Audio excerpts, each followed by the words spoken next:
Man, this was something.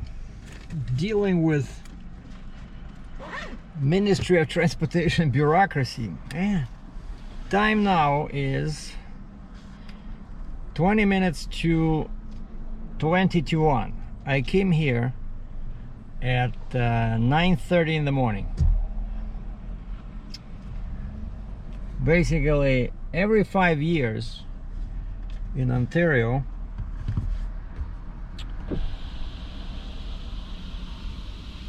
for most ages, you have to renew your driver's license and your OHIP, Ontario Health Insurance Plan. It's like a small ID card, same size as the driver's license, right? And usually they're sending you a notice in the mail. And some people, you know, if you don't have a commercial license, you can renew it just by mail. You just, you know, tick a couple of boxes, check a couple of boxes, right? No medical conditions, nothing. But I think that's only for like G class, and our G class is, you know, just for cars. And I parked at this plaza over here, and you cannot even see, like, there's no signs, but over there where it says Gino's Pizza and Nails and Spa, right under there, there's an entrance to DriveTest. And DriveTest, yeah, which is what is funny in Canada, right? In Ontario, at first I could not understand this. So DriveTest is a private company that has a contract with the government of Ontario to do all this stuff, you know, like when you need to write, like there's regular places called Service Ontario. You can even go, there's kiosks inside shopping centers. There's like a kiosk, like for example, my health card that I renewed today, I just went to Service Ontario, but those ones, there's no written tests in there. It's just basically paperwork. Like if you need to do something where no written test is required or no driving test is required, you can do it at the Service Ontario, which I think is a part of the, I think it's a government company. And so I went to a smaller one, like half an hour away from here, and I see it's a very small location. There's definitely no, they don't have a room where you write a test. And I said, hey, I need to renew my, you know, driver's license and the health card, so you guys probably don't administer written tests in here. I can tell by your size.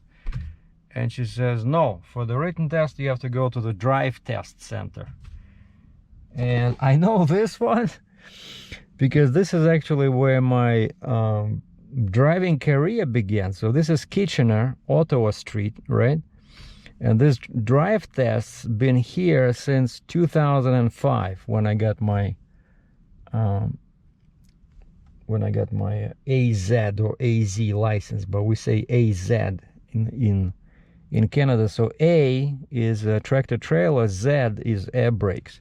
And over there, there's guys doing the, you know, parking and backing and stuff like that over there. And I remember my first test was here in 2005. The company I work for, they gave me this 5-ton truck because, you know, I think it really makes it easier when you do it step by step, you know, instead of trying to jump from G, the car, to AZ, tractor trailer with air brakes. I did D. D stands for straight truck. And because, yeah, in Canada we don't have like CDL and that's it. No, we have all these classes, right? And so I got, from G I got D, which is straight truck, and then I got Z, so now I had DZ, and after DZ I just had to upgrade to A, and now I had AZ, you know. So it made it simpler. The driving tests were shorter, but I remember it was somewhere here. Like, I think part of this building was not here back then, so this was like an open area, and that's where she was doing. I did like a backing test and you know, inspection test of this truck that I drove from Toronto. Back then I lived in Etobicoke, suburb of Toronto, And yeah, but the tractor trailer test I did not do here. I did in Lindsay, Ontario. I think I failed once, and then I had to do another one. And it's always easier to pass these at a smaller town, I find, And so I found a school that had a setup with this Lindsay near Peterborough, Ontario, a small town about 100 kilometers away. And so we all drove there in the truck, and we did the test, and I passed. I was so happy. So that was 2005 when I got my AZ or AZ driver's license. And so now, usually they send you a letter saying that your license is expiring. I think usually you get that letter 2 months before. And of course it expires on your birthday, and mine is in January. And so this January my license is 5 years old, and I already started getting notices from my border processing website where I do border paperwork. I already got an email warning, your driver's license expires in like 60 days or 50 days, whatever. Like now it's November 5th, right? December, January, 2 months. And so I wanted to do this because I know this can be a real hassle. You cannot do it by mail. I have to be here in person, because what they do is, at least for my age, 58, you have to write a written test. And that's what I thought, a written test. And the second is they check your vision, but not like the doctor. The way the doctors do it, on that wall chart, they have a special machine where you put your forehead, you put to that, and there's like a rubber mask in here, and they test both of your eyes, and so she just she flicks a couple of switches, and she can show you a bunch of numbers. But actually it's pretty easy to see, because it's bright white on black, whereas when you do a doctor eyesight checkup, I really hate those. Quite often they use this artificial lighting, and everything can be fuzzy, because this artificial lights, they were never designed for reading, because they always pulsate, right? I really don't like that kind of light, And so yeah, this one was easy. I passed with flying colors, so my eyesight is great. So no glasses for 5 more years. Well, 3 more years, because in 3 years my medical expires. So basically a driver's license every 5 years, medical in my age every 3. I think until 40 over here it's every 5, but after 40 or 45 years old of age, you have to do it every 3 years. And once you reach 65, that's it, every year. And I told the lady, I said, if I'm still driving when I reach 65, I said, I'm moving to Saskatchewan. And she says, why is that? I said, well, because I believe in Western Canada the rules are much easier. I don't think it's you have to do a medical every year after 65. I believe it's either 3 years, just the same as here. Basically Ontario is very restrictive. And so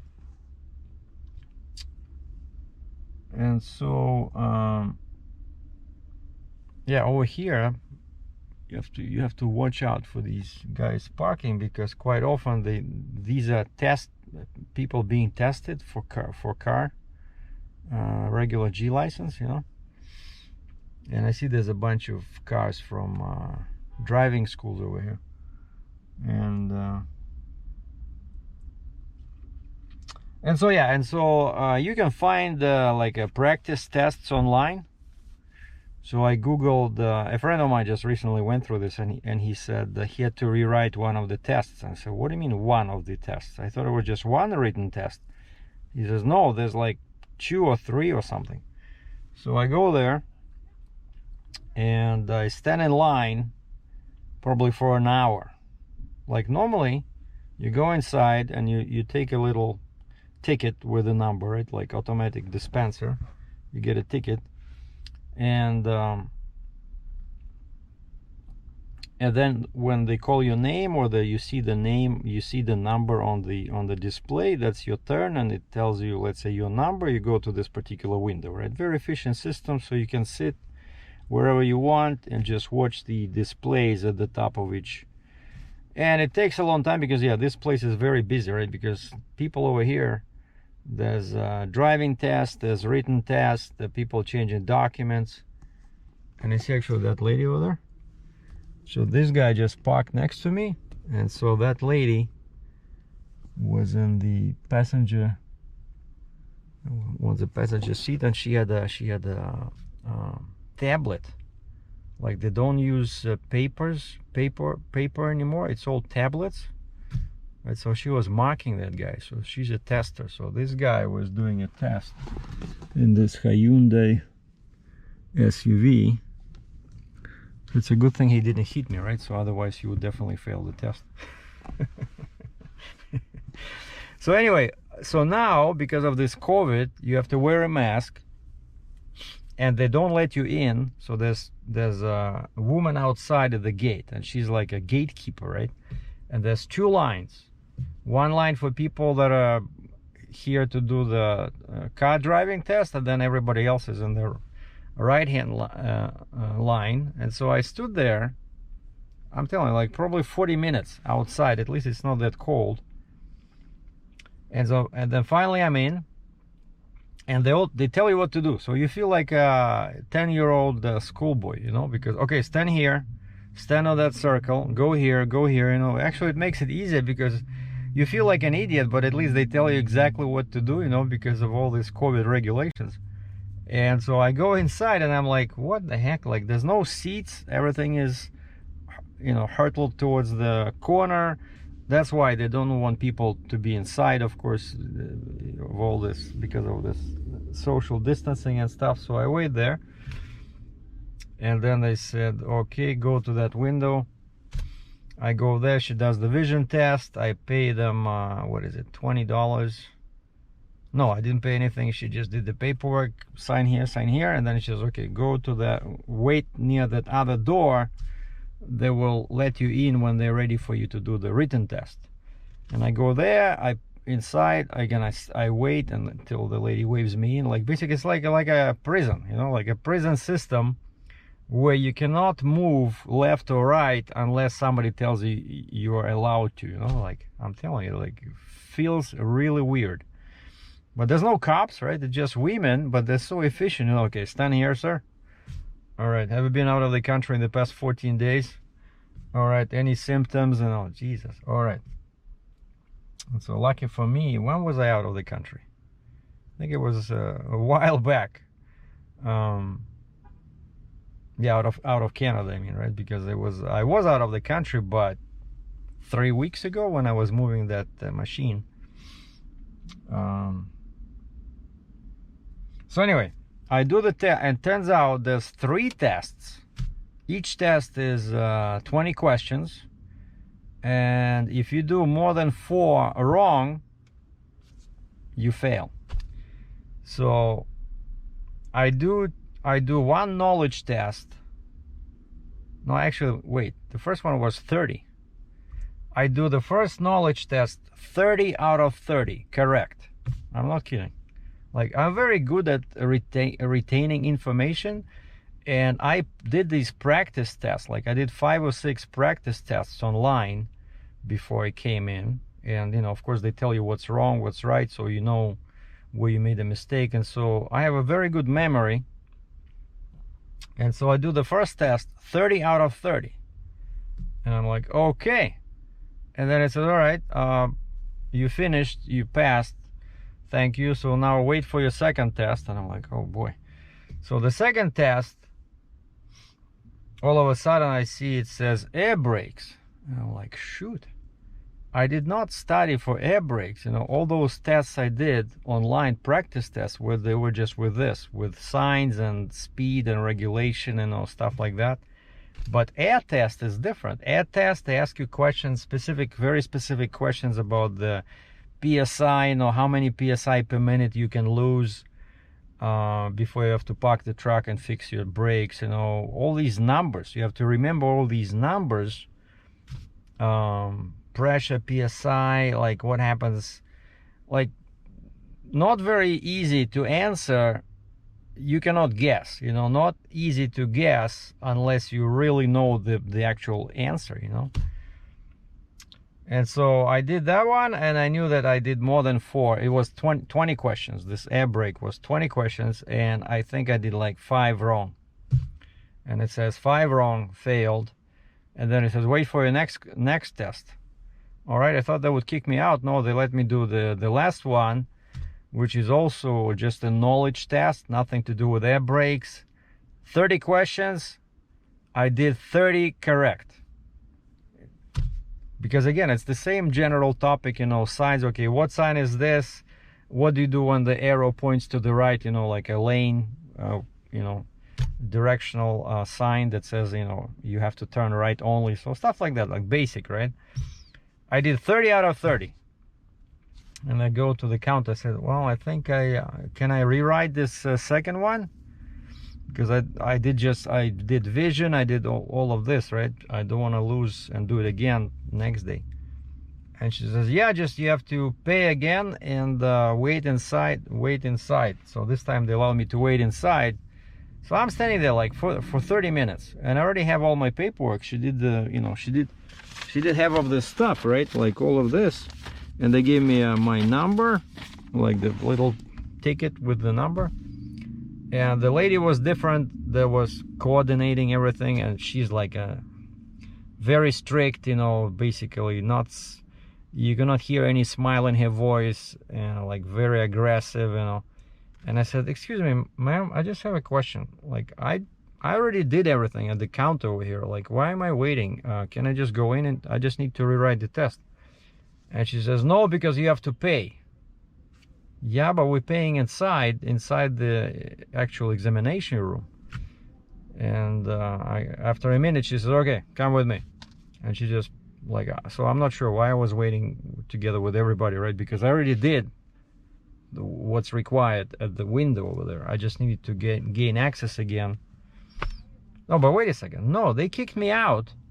Yeah. So they kicked me out. They made me wait outside again. You know, it's the same crazy lady. I said, where do I pay again for the second to rewrite the test? She says, no, sir, you have to wait outside. I said, you want me to wait outside again? She says, yeah. And so, yeah, second, just to get to rewrite the test, they made me wait outside, and the line moved. So it was another 30 minutes. But at least I used this time. I went back to the same website where I found these practice tests, and I found a different section where they have air brake practice tests, you know, not just general knowledge. And so time flew quickly, because while I was waiting there, and then they let me finally in, and I waited like 20 minutes inside before they let me back into the exam room. So I did 4 tests, 4 practice tests. Each was like 30 questions, you know. I was doing all these tests, trying to remember all these crazy numbers, PSI, you know, what happens, what's the difference between wedge brakes? What the heck is wedge brakes? Never saw wedge brakes in my life, you know. Turns out wedge brakes don't have push rods. Like, yeah, that's very important when you're operating a tractor trailer with a heavy load, with an oversized load on a secondary road in Ohio. So anyway, so finally I pay again 16 bucks. First time was $23 Canadian, now it's 16 because I only had to rewrite 1 test. All right, she says, okay, here's your little fabric to wipe out the pen.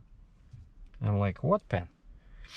Well, I asked this the first time, because now I already knew that there's no keyboards, right? There's no keyboards. It's all touch sensitive screens, and there's a pen, a special pen with a rubber tip, and you just touch the answer. You know, you make your selections on the screen, and she says, yeah, just she put some kind of a cleaning agent on the piece of paper towel, and she says, just, this is for you to clean the pen.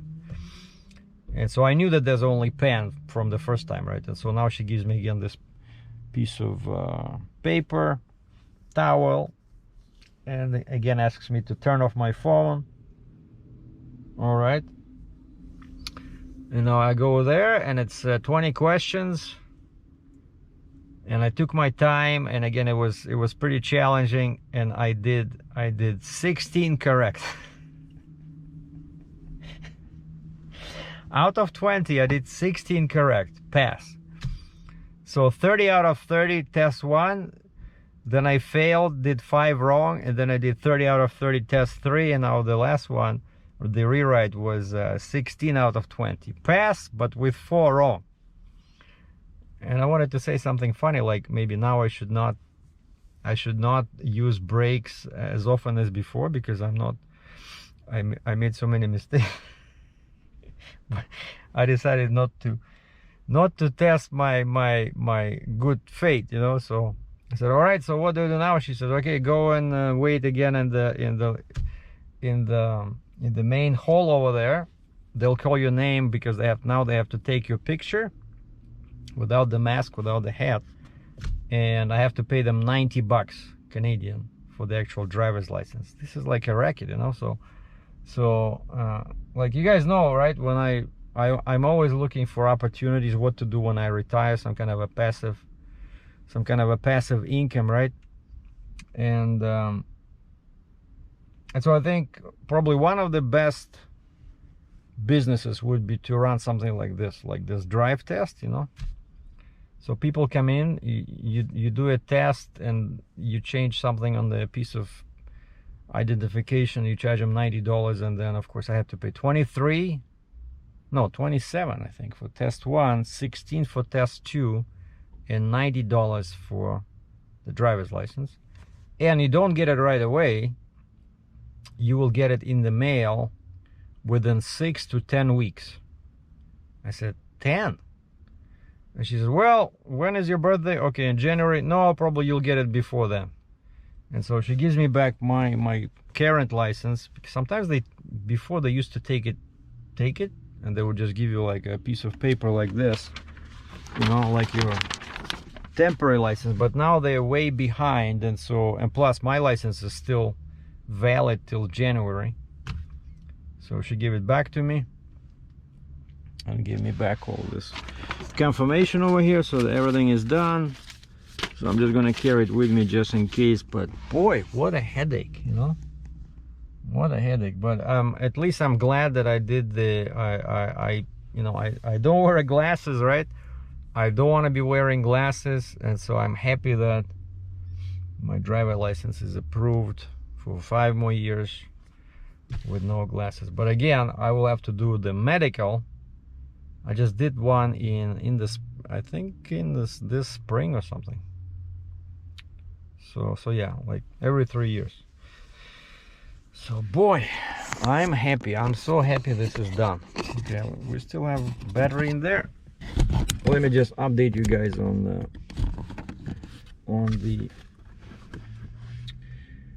the load situation.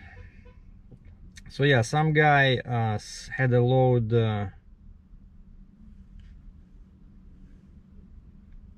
a guy had a load from Savannah, Georgia, Cat 982M wheel loader, 81,000 pounds. All right, so I give him a price. Okay, he says submitted, offer submitted, because it's all like an auction. And now I just got an email. He says, we did not win this. We did not win this, meaning that somebody else gave Caterpillar a lower rate. And this guy, this particular guy, he never wins. He never ever wins. So like now he has a load from Toronto to Baltimore, Cat 330, 80,000 pounds. I don't want to even bother, you know, like, especially here it's only 500 miles, so they probably want to send it for like, you know, I don't know, $3 a mile. Okay, let's just ask him.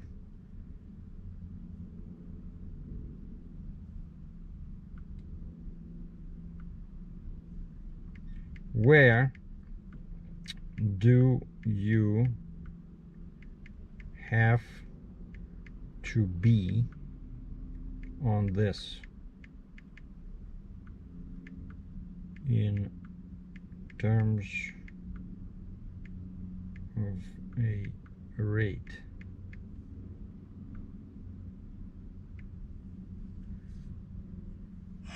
Let's see what he says. Because if I give him my regular rate, I know it'll be too much for him. A trailer manufacturer from Western Canada reached out asking me for my feedback. They wanted to know, they wanted to diversify into Ontario, and he was asking me what kind of trailers you guys you know, use there, what would you be looking for in a trailer, and so I told him, and he says, oh, by the way, yeah, we have some 65-ton 3+2, and I looked at their trailers, but I did not like the connection at the neck is pin and hole method, as opposed to, you know, on my trailer it's like this, right? Like I call it a palm or paw and a bar, right? So it's different. It's much easier to load on an uneven ground, and also their trailers, it's very difficult to adjust the right height. You know, like on my trail I have a handle with 5 preset positions. I don't have to mess with any shims. On their trailer, just like Aspen, I think Aspen does it, but this is not Aspen, this is Brand.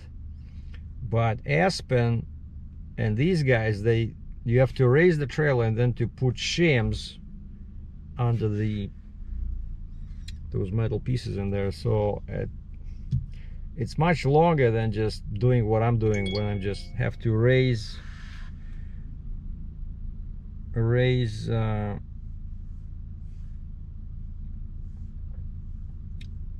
for me it's much faster. So the guy says, I ask him, where do you have to be in terms of rate on this, what's your budget? He says, and he says, can you pick up tomorrow? No, I'm gonna pick up tomorrow in Baltimore, for 500 miles away.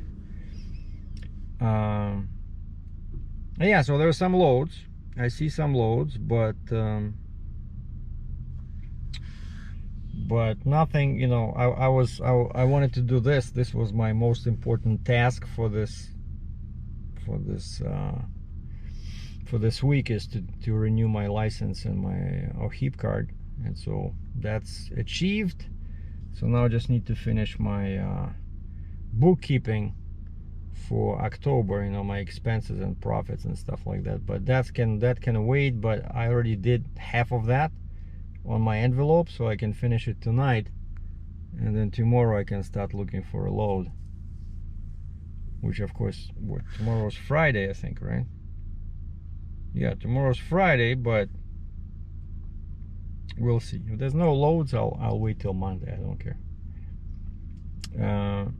And what else? And yeah, the computer, the PCM for the car has been ordered. I received the confirmation, right? Because I send them my calibration ID, I send them my VIN number of the car, and the numbers from my tuner. So I should receive the new PCM, they said, within a week or something, because they're using UPS ground, and it's coming from, I think it's coming from Utah, out of all places. And that's it. So now the plan is to go and celebrate at the Pita Hut. Pita, where is it? Pita Hut. It's Lebanese food. I love it. So 20 kilometers. See? 20 kilometers from here, so about 12 miles. Head southeast toward Oldfield Drive. And you see, now I have this. I love this thing. So I have this little plate in here, and we can go. So that's it. Mission accomplished. My new driver's license will be coming in the mail in 6 to 10 weeks. Our Ontario government is as efficient as ever. So, and I went in parts and source over here, auto part source, to look for this. Didn't have it, and then I saw they have all these sockets, and I was missing the 13mm socket, so I went in and I got a deep socket, nice quality steel, and this was $8 Canadian. This whole set was, I think, 39 Canadian. And this thing has a very nifty feature over here. The button, unless you push the button, you cannot put this in.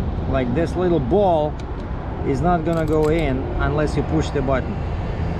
Now once you push the button, it locks, and you cannot take it out unless you push the button again. Yeah, I like it. So now I got everything. I got 8, 10, 12, 14, 18, I think this one is 15. Yeah, and I got 13.